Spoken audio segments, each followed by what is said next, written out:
छात्रों को मेरा नमस्कार। सभी से मैं आशा करता हूं कि आपको नया बैच नई उत्साह नई ऊर्जा के साथ आज से शुरू कर रहा हूं। आज पहला दिन है। आप लोग देखिएगा, आपको उत्तर प्रदेश शिक्षक पात्रता परीक्षा यानी उत्तर प्रदेश में शिक्षक बनने के लिए आपको ये पात्रता परीक्षा पास करना अनिवार्य है। इस पात्रता परीक्षा में 30 नंबर हिंदी के आएंगे। कितने नंबर? 30 नंबर। तो जिसको हम शॉर्ट में कहते हैं यूपी टेट। इस समय यूपी टेट की परीक्षा के लिए आवेदन की लास्ट डेट हो चुकी है। 3 तक था, आज 4 है। और अब हमको तैयारी कर लेना चाहिए, क्योंकि हिंदी की भूमिका बड़ी महत्वपूर्ण है। अगर आप हमारे द्वारा पढ़ाए गए हिंदी के प्रश्नों को तैयार करते हैं तो कम से कम आपको 30 में 25, 27, 28, 29, मेरे खुद 29 नंबर थे, तो आप लोग भी आशा करते हैं कि 29 नंबर तो बड़े आराम से पा सकते हैं। तो सबसे पहला टॉपिक जो है, मैं आपको सिलेबस डाल दूंगा, देख लीजिएगा हिंदी का सिलेबस क्या है। तो उसमें हिंदी वर्णमाला है। तो हम पढ़ाई की तरफ पढ़ते हैं कि पहला हमारा जो पॉइंट है जिसपे हम लोग फोकस करेंगे, वर्णमाला है। कहने का तो बड़ा आसान होता है, लेकिन इससे हमेशा 3 से 4 प्रश्न आते हैं। अब ध्यान से हम देखेंगे क्या क्या आते हैं और कैसे आते हैं। तो हिंदी वर्णमाला में स्वर, देखिए स्वर पूछा जाएगा, स्वरों की संख्या कितनी होती है। तो अ आ, ई उ री, ए ऐ, ओ औ। अब हम देखेंगे कितने हो रहे हैं। 1 2 3 4 5 6 7 8 9 10 11। यानी आपको पूछता है कि हिंदी में कितने स्वर होते हैं, तो हमको बताना है 11। भूल से 13 मत कहिएगा। अंग और आहा क्या है? हमारे अयोग्य गवाह हैं, इनको हम स्वरों में नहीं गिनते हैं। इनकी संख्या कितनी है? 2। आगे क्रम में ये तो हमारे स्वर हो गए। अब व्यंजन देखिए, लिखा गया स्पर्श व्यंजन। इसको स्पर्श व्यंजन भी कहते हैं, चक्री व्यंजन भी कहते हैं। तो चक्री, इसको दूसरा नाम क्या है या करके, चक्रीय व्यंजन पूछ सकता है। अगर पूछता है चक्री व्यंजन कहां से कहां तक होते हैं, तो लिखेंगे का से लेकर मां तक। या स्पर्श व्यंजन कहां से कहां तक? का से लेकर मां तक। इनकी संख्या पूछी जाती है। स्पर्श व्यंजनों की संख्या कितनी होती है? 25। ध्यान देंगे, स्पर्श व्यंजनों की संख्या कितनी हुई? 25। अब कौन कौन से होते हैं ध्यान से देखिएगा। का वर्ग, का वर्ग माने होता है का, खा, गा, घा, अंगा। यानी इनकी संख्या 5। चा, छ, जा, झा, इया, इनकी भी 5। टा, टा, ठा, डा, ढा, आड़ा। ता वर्ग में ता, था, दा, धा, ना। इनकी भी संख्या कितनी? 5 5। अब पा वर्ग में पा, फा, बा, भा, मा। यानी हमने चक्री व्यंजन को आपके सामने लिख दिया। ये इनकी संख्या का टोटल देखी जाएगी कितनी होगी? 25। चक्री व्यंजनों की संख्या कितनी हो गई? जो मैंने यहां बताया वहां पे मैंने लिख कर दिखाया। अब आप देखिए आगे, आप चक्री व्यंजन जान गए। अंतस्थ व्यंजन बहुत पूछे जाते हैं आपके एग्जाम में। यही इतने से 1 से 2 नंबर आएगा। हम ये नहीं कहते 5 नंबर इसी से आएगा, क्योंकि 30 नंबर का पेपर है। तो हिंदी में कम से कम 15-20 पॉइंट है, तो आपको सबसे 1-1 2-2 प्रश्न आएंगे, इसलिए ध्यान देंगे। अंतस्थ व्यंजन कौन कौन से होते हैं, क्योंकि पढ़ तो सब लेते हैं, लेकिन हमको ये नहीं पता होता कि इनको किस नाम से कैसे पुकारा जाता है। तो अंतस व्यंजन है या, रा, ला, वा। इनकी संख्या कितनी हो गई? 4। ऊष्म व्यंजन कौन से होते हैं?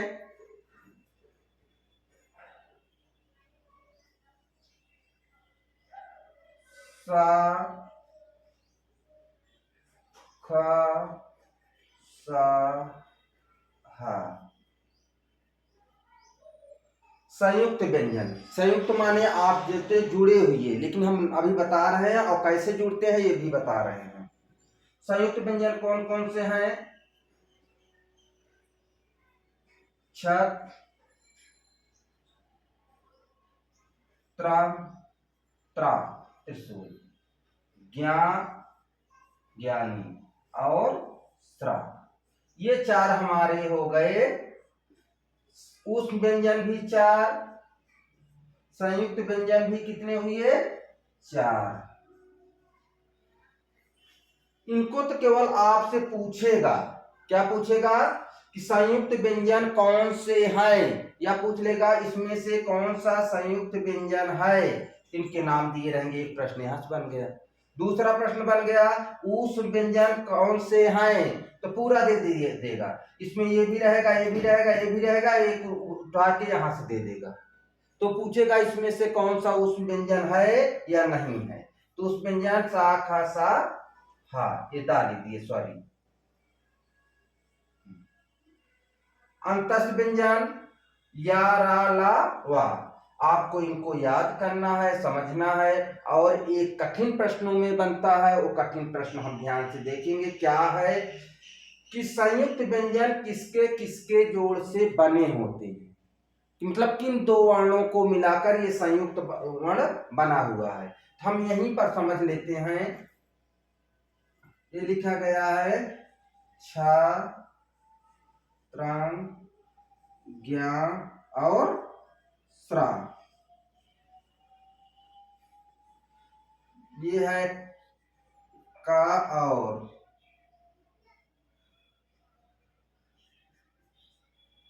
सा के योग से। ये है ता और रा के योग से। ये है जा और ञा के योग से।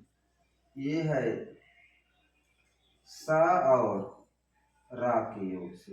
यानी जो संयुक्त व्यंजन आपके बने हैं किसके किसके योग से बने हैं। तो एक प्रश्न यहां से भी पूछता है, कई बार पूछता है। अब आपको समस्या होगी कि कौन से वर्ण आधे होते हैं, कौन से पूरे होते हैं। तो एक आप आसान ट्रिक याद कर लीजिए।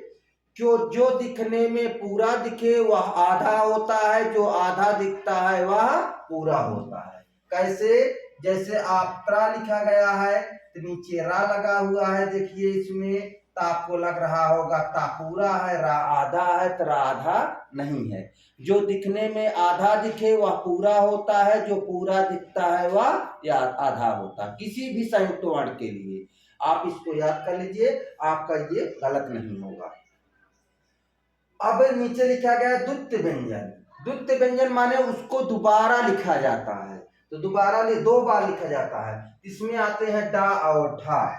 यहाँ लिखेंगे डा और ढा। ये हमारे द्वितीय व्यंजन है, इनकी संख्या 2। अब हम जोड़ेंगे, क्योंकि हमको ये पता होना चाहिए कि हिंदी वर्णमाला में कितने वर्ण होते हैं। तो हम आपको बता दे रहे हैं हिंदी वर्णमाला में मौखिक रूप से ऐसे पूछता है तो आप याद कर लीजिए हिंदी वर्णमाला में वर्णों की संख्या 52 है, क्योंकि लिखा गया है यहाँ 52 है। आप ध्यान से देखिएगा। अब 52 कौन से कौन होते हैं बोर्ड पे लिखा गया है, उसको हम आपके सामने जोड़ रहे हैं। 52 वर्णों को याद कर लीजिए, क्योंकि आगे आपके परीक्षा के लिए वैसे जानकारी के लिए बहुत उपयोगी होगा। ध्यान दीजिएगा। 11 2 13, 13 यहाँ हो गया। 25, 25 और 4 29, 29 4 31, 31 4 35, 35 2 37।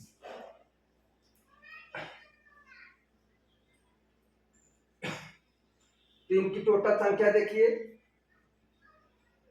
25 10 45 3 48 48 नहीं 25 10 35 35 3 38 38 4 42 42 4 46 46 4 50 50 2 52।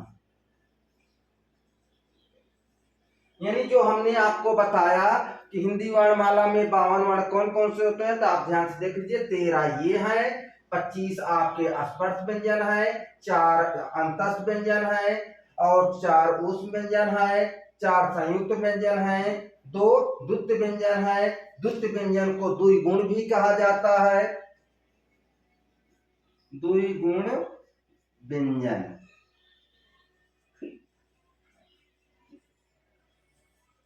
और एक बात ध्यान करिएगा कि हम आपको जो एग्जाम में उपयोगी है वही उतना पढ़ाएंगे, क्योंकि आपको यूपी टेट की तैयारी के लिए हम आपके साथ 2 महीने जुड़ रहे हैं, क्योंकि 3 4 5 आपका यूपी टेट की परीक्षा है। उसमें आपको 30 नंबर का मैं पढ़ाऊंगा और 30 नंबर की संस्कृत भी पढ़ाएंगे।